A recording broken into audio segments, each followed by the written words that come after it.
Other definition and important theories of principal stresses and strain. Principal plane. The plane which only carries normal stress and no shear stress is called as a principal plane.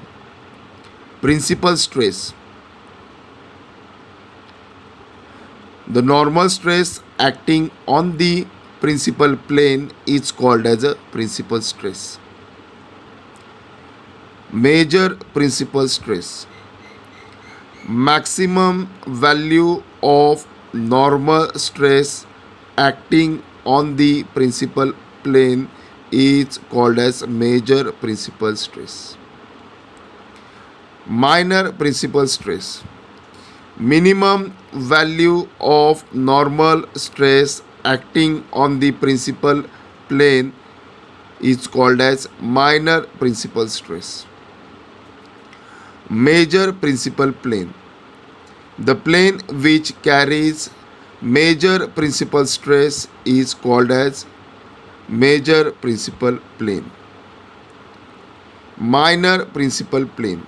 The plane which carries minor principal stress or minimum value of normal stress is called as minor principal plane.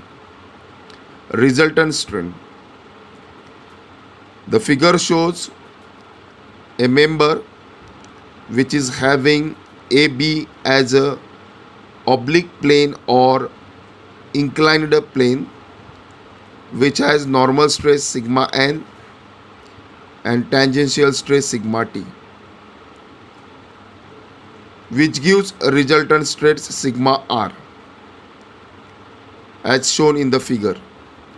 So resultant stress sigma r is equal to under root sigma n square plus sigma t square. Angle of obliquity. The angle made by the resultant stress with the normal stress is called as angle of obliquity as shown in the figure.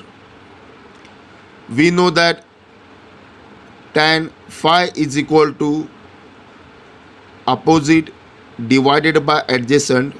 Therefore, phi is equal to tan inverse sigma t upon sigma n. Thank you.